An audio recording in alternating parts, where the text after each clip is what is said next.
What's going on, everybody? Welcome back to Knives of the Round Table. My name is Marco, and today I am filming my 100 YouTube video. I started the channel here, give or take 6 or 7 months ago, and you start making video and you send them out into nothingness, and all of a sudden I've got, we're coming up on 500 subscribers. So I guess thank you all, because making those 100 videos is only possible because you guys are watching them. And today we're gonna be talking about the top 10 knives in my collection, what I consider the knives of the round table, the top 10 knives that I have. And I did a first video of this not too long ago. Actually about 6 or 7 months ago, when I started the channel, and I promised that I would do an update to this video whenever there was significant movement in the list of the top 10 knives in my collection. So because there's been significant movement, let's get started. At number 10, and occupying the seat of Garand as knife of the round table, we're gonna bring in the Ace Grand. So before, I believe I had the zero tolerance 0562, and in many ways this represents a lot of the things that the 0562 did right. It has a carbon fiber scales, which the 0562 had. It has an LMAX blade. The 0562 had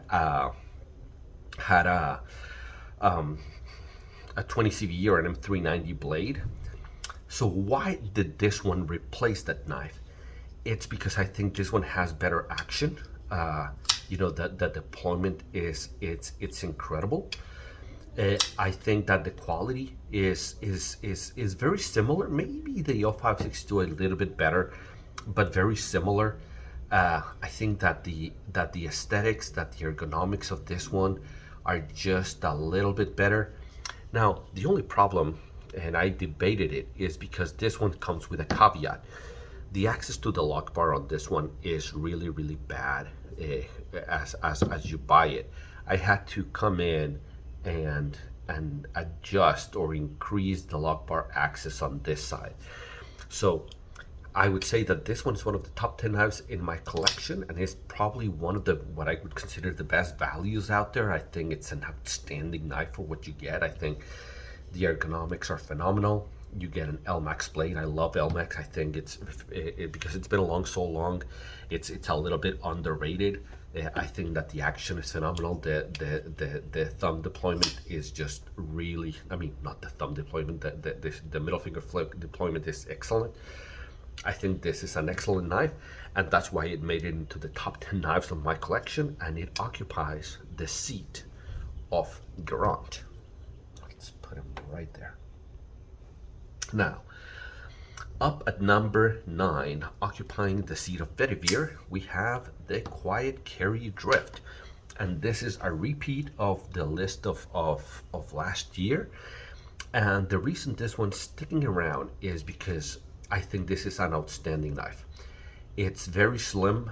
It carries really nicely. It almost disappears in your pocket. It's very light. The ergonomics are really, really good, even choked up. I think the aesthetics are really nice. The knurling that they did, the milling pattern that they have here with those 4 dots and the 4 dots in the back, is outstanding, and it's got a Van X blade. And the fact that you can't rust this knife is a huge selling point. The fact that you don't have to worry about it is just huge. The availability of this has increased quite a bit, so this is something that you can get, and I just think it's an outstanding blade, and it makes it into the top 10 knives of my collection. There's some crud on it. Well, anyways, I highly recommend the Quiet Carry Drift. It's one of those get it and be done. Okay, it cuts very well. It's not a hard use knife. The blade is fairly thin, and the action on deployment is really, really good. closing, it's such a light blade, and it's some phosphor bronze washers that it just does not drop shut at all. I think if this had a better closing action, it would make it higher on the list. As it is, it comes in at number 9, occupying the seat of Vetiver. Now, occupying the seat of Gareth, up at number 8, we have the Rick Hinder XM18. Now, obviously, I'm talking about the standard XM18, not this version of the XM18, because I'm talking to you as my recommendation for you to buy. This one is very hard to get. You probably won't be able to get this one, but I think that the XM18 has a lot of things going for it. I think it's very ergonomic. I think you can customize it to your heart's content. You can change the hardware, the scales, the clip, the filler tab, the hardware you can choose, blade finish, blade grinds. There's probably 5 or 6 different blade grinds. There's 2 blade finishes. You can choose scales, titanium, micarta, and all of it within a OG Hinder merchandise. In other words, none of this is our aftermarket. That's an original Hinder scale. This is original hardware. That's an original pocket clip. That's an original filler tab. The only thing that's not original in all of this is the bead and the screws. That's the only thing that is not original for Hinder. It's a very ergonomic knife. The action is very good, especially closing. Deployment, as I've collected more and more, it's felt a little bit, the deployment has felt, it's still good, but not as crisp or as nice as some of the other knives that you're going to see here in a little bit, and that's why it came down a little bit. But I still think that this is a phenomenal knife, and the fact when you get the tri-weight pivot system that you can choose whether you want to change from phosphor bronze to Teflon or to bearings, I think that's something that's very unique in the knife industry, and it deserves a knife a place in my top 10 of knives, and he occupies number 8 at the seat of Gareth. Now, up at number 7 is kind of a replacement, and this is occupying the seat of Gowan, and this is the Chavis Redemption Street. So in my previous list, I had the Chavis 229, which is the large version of this knife. It's damn near identical in everything that you see. Is just bigger and bigger. This is a 3¼ inch blade. That one is a 3.5 inch blade, so it grows about a 1/4 inch in blade and about a 1/2 inch in handle. And for my hand and for my use, this is the perfect size, and that's why it's replacing that. The action is still every bit as good as that one. You still get that really nice Riyadh crisp action. It's thumb stud deployment only, but most of it is the same thing, except that it's a tad bit smaller. And for, if you follow my channel for any length of time, you know that 3¼ inches is right at my sweet spot of what I consider the perfect knife size for my pocket knife, I guess. Yeah, not fixed blade. So this one replaced that. And the other thing that he did is that he finally acknowledged the fact that not everybody loves the skull pocket clip. So he sends you 2 pocket clips, this one, and then basically one that is just without the skull, and you get to choose which one you want to use. And that, I think, is the best of both worlds, because if you want to have something a little edgier, something a little bit with more character, then you use the pocket clip with the skull. And if you're going to a place where that might be frowned upon, well, maybe you get the regular pocket clip and you can change back and forth. And that's why this one replaced the original Chavis 229. We're replacing it with the Redemption Street. Now, up at number 6, we have the best deployment action that I have in my collection with the Curtis F3. The Curtis F3 is also is a repeat of last year's list, and it's because the action on deploying this knife is phenomenal. The closing is pretty good. not as drop shutty, not as drop shutty as some of the other knives that you're going to see here, but the deployment is just phenomenal. I've said it a bunch of times and I'll say it again. The Curtis knives is worth exploring just to experience that deployment action. It's just so very good. You get CTS XHP, you get very good ergonomics, you get a very robust knife. Now they're making it in the slim version, which is it has thinner scales.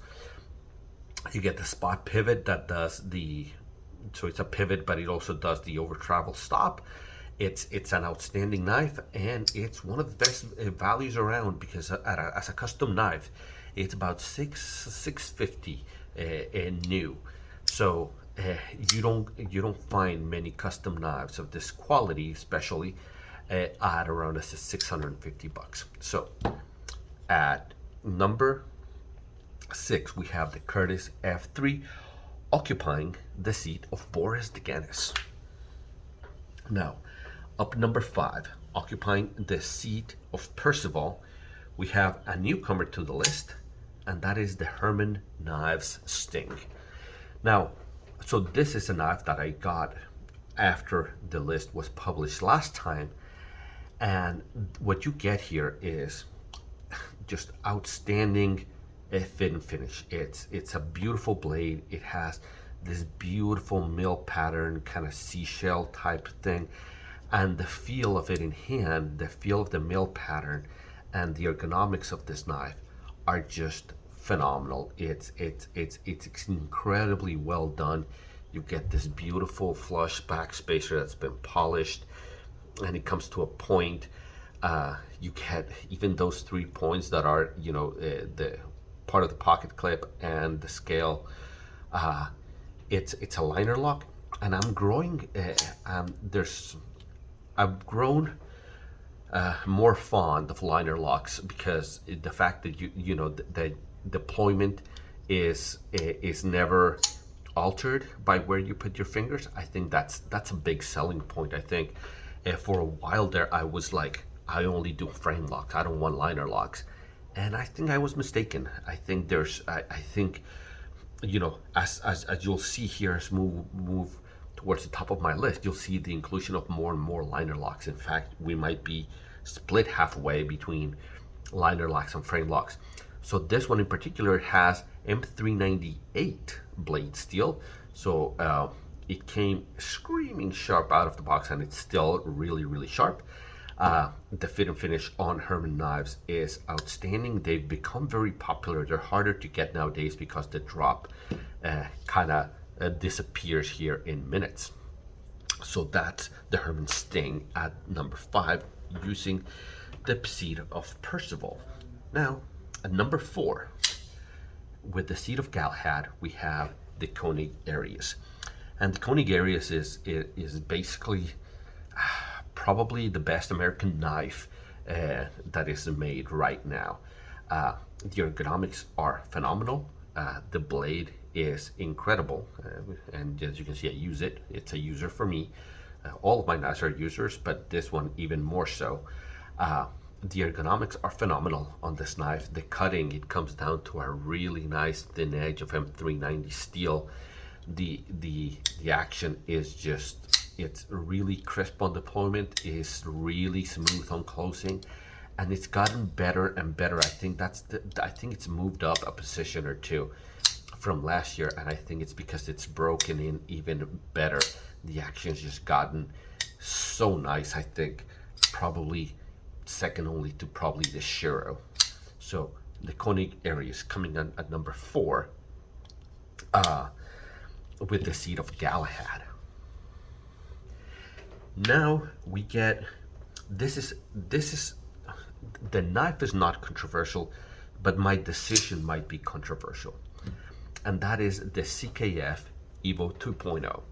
So what is the controversy? What am I talking about? Well, over the last 6 to 7 months, I've increased my collection significantly of CKF knives. Now I have a 520, I have a Resenti Snafu, Satori, I also have the Rampage. I also have the Sikoshim. And I like CKF so much that when I do my ranking, I have an Excel spreadsheet where I evaluate my knives with the grades. And basically CKF occupies probably the 3 spot, the 5 spot, the 6 spot, the 8th spot. And I don't think it's a very compelling list, or I don't think you get a lot of information of me just saying, 6 of the top 10 knives in my collection are custom knife factory knives. So I picked kind of the best one, I think, in my collection, the Evo 2.0, which is the one that you see here. The Rampage was a strong contender, as was the Snafu 3.0. But this is basically representing all of the CKF lineup that I have. I believe that CKF has some of the best knives out there, with the design, their fit and finish, the action, their collaboration with so many knife makers is just phenomenal. I think that the variety that they're able to achieve, and the designers that they work with, they create just outstanding knives. So even though I chose the Evo 2.0, which I think is the best of all of their lineup, please note that I think that a lot of their lineup would fall, I think I would choose a Snafu 3.0 over the Quiet Carry Drift. I think I would pick our Rampage over the Redemption Street. But again, I didn't want to just say, I'm going to jam pack it with all custom knife factory, if 6 or 7 of the knives in the top 10 were custom knife factory knives. I don't think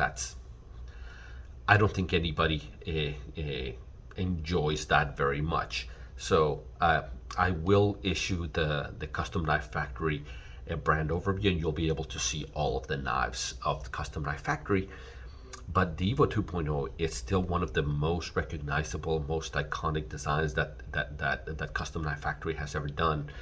And the blade is so unique, and it comes down, it's a hollow grind, and it's really tall, and it comes down to a dangerously, there's even a noise, look. There's a ting when you test the sharpness of this thing, and it is just incredible. The action of it is just a guillotine. There's really nice acoustics on it. It falls down to a relatively compact size.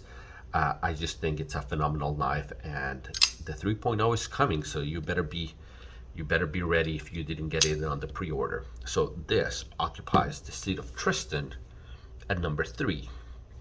Now we do have a newcomer at number 2.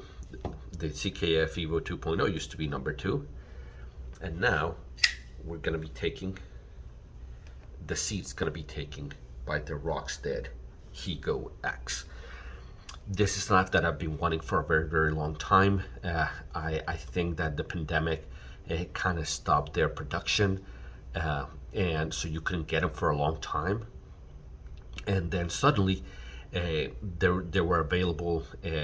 I saw this one. I saw the Higo 2, which is the one with carbon fiber and blue liners, and I think there's one with bronze liners as well.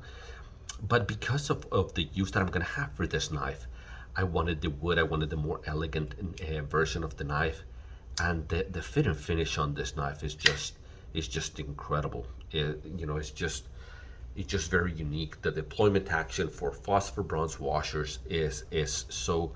It's like having a Chris Reeve broken in for 10 years. The washers are, they feel like they've been kind of polished, and it deploys really nicely.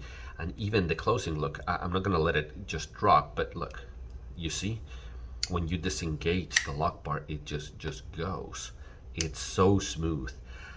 CDP 189, it screams how sharp this is, and you'll see me just bring in and keep polishing it, because when I deploy it, I always touch this portion of the blade, and it's just worth every single penny of the $1,200 that it cost. The Rockstead Higo X is kind of, it snuck it up there, and it almost made it right up to the top of the list. This is just a phenomenal knife.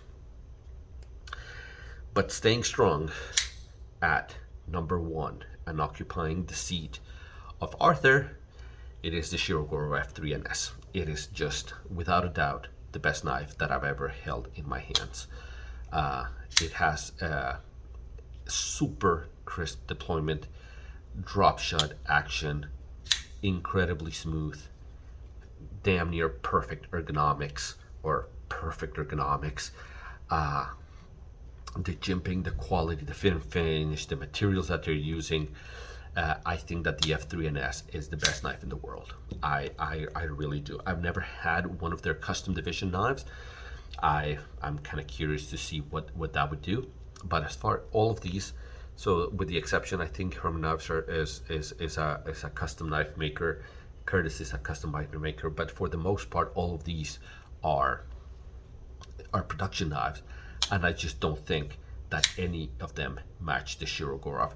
So you've got liner lock, liner lock, liner lock, and liner lock. So you have 1, 2, 3, 4, 4 knives out of the 6 of liner locks, including the top 2 knives. And you know, and one of the nice things, so there's a lot of similarities between these two, or at least in my mind. You know, they both got contouring. They're thicker in this dimension, and the fact that they do that, it allows you to really you know, fill your hand. I've been after a stellar for a while, and I want to see what that does. My biggest, or my only complaint about this one is that I wish that there was a mini version of this one, just identical in this dimension, the same thickness, the same everything, but just give it to me where it's a ½ inch shorter here and a ½ inch shorter there. It's just a tad long, but the fit and finish, the ergonomics, the quality, and the action, if you've never felt Shiro action, man, it's just the best action in the world. I think that no other knife does action like the Shirogorov action. I think deployment is still better on the Curtis knives, but as a combination of both deployment and closing, this one's got it in spades. I think the best actions, I think, is number 1, number 2 on the Konigarius, and I may do a knife ranking of just actions. Number 3 is probably the Evo 2.0. So guys, again, so we have a couple of newcomers to the list. This is a newcomer to the list. This one's a newcomer to the list. This one's new to the list, and that one's new to the list. So we've got a fair amount of newcomers, and then some reshuffling of what goes, you know, which ones have gone up, some of them have come down, and I think this is some of the best stuff that you can get out there. You know, I was able to review a Holt. So these are the top 10 knives in my collection. The Holt is an amazing knife. I think it would make it up here, but it's not in my collection. So top 10 knives in my collection right here. Tell me what you think. If you have your own collection, tell me what the top 10 knives in your collection are. Tell me if you disagree, if you think one of them should be higher than others. Let me know. I'm always looking for feedback, and you know, if you have enjoyed this and you think that I earned it, then like and subscribe. Again, this is my 100th video, and the only reason that I was able to get to making 100 is because I see the views and I see that you guys are watching. So hopefully you're enjoying it. If there's something that you if you have any qualms about this list, then let me know in the comments down below, and let me know what you think. And until I see you at the next one, guys, take care.